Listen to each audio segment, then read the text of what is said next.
Welcome back. A lawmaker who stands out this year isn't actually a lawmaker. It was a resident at Amira Choice in Champlin. Remember Anita LeBrun?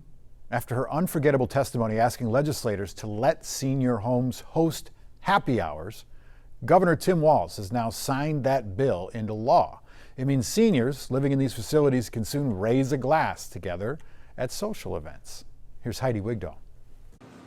What have we got going on this afternoon? Happy hour. Happy hour, Yes. Marlene Doran and Anita LeBrun All right. have plenty to do at their home, Amira Choice Champlin.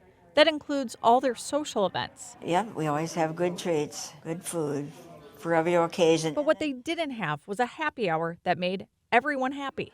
When Amira Choice Champlin was getting ready for its grand reopening 2 years ago, they ran some of their plans by the city. We're excited to serve alcohol to outside prospects coming in and our residents. But we learned quickly after that we were not able to serve alcohol to our residents on site. And that was specifically through the city of Champlin. Sarah Luman with Ebenezer, Amira's operator, says the city told them they would need, among other things, a liquor license. Being afloat for Ebenezer and other communities throughout Minnesota, I've never even heard of those aspects of things. So it was quite shocking. Everybody can just talk and have a nice time. You know, you can do that without liquor too, but it just seems like a glass of wine makes you just more relaxed. Anita moved into Amira nearly 2 years ago. And my husband lived here maybe a month, but then he passed away. She stayed and made friends like Marlene. They made sure that I came out of my room, because sometimes this is a big adjustment and you just kind of want to hole up. It's why Anita helped Amira push to get the law changed. I didn't think I'd be going to the Capitol twice. And I love happy hour. From testifying at the Capitol to cheersing with the governor. You have earned the right to make your own choices on these, and sometimes in the best intentions, we get in the way of things. And this is one of those cases the government can get out of the way, allow people to make their choices and do this right. Governor Walz applauded the bipartisan work on the Grandparents' Happy Hour law, which permits nursing homes and assisted living facilities to serve alcohol to residents without a liquor license during social events. Most bills that I work on, Anita, don't come full of happiness and friendship. And this was, of all the bills this year, one of the most fun bills to do, because it was about the people. I'll drink to that. For Marlene and Anita, it's one way to fill their cups.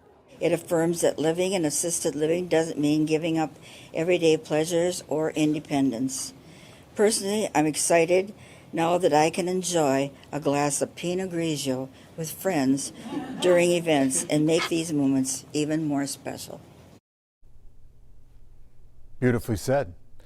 The Senior Happy Hour law, it goes into effect August 1st. Amira Choice Champlin is planning, of course, a party for residents to celebrate. Another Minnesotan is training to make it back to the Olympics. Dakota Popane is fresh from winning Grandma's Marathon in Duluth.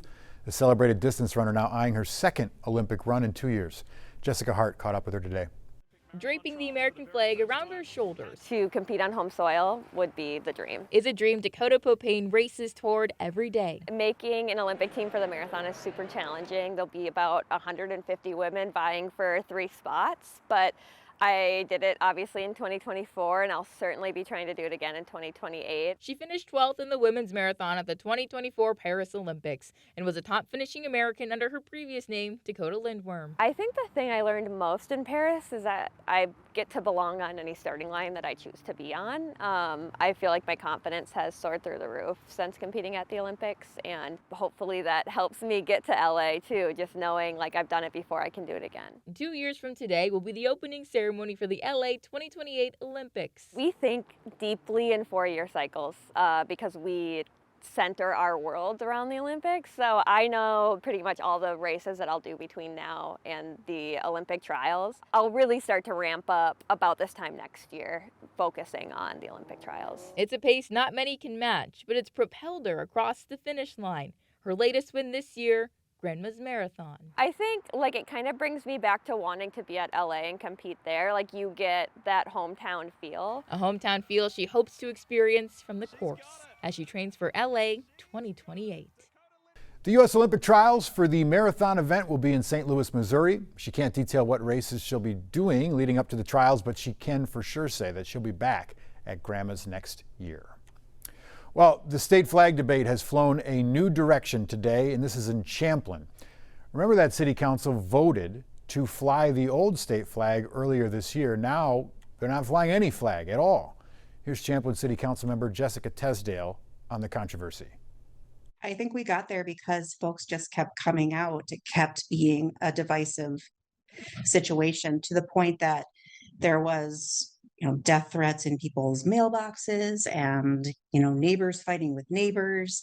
We now have a partition essentially in council chambers because folks came up and wanted to approach the dais.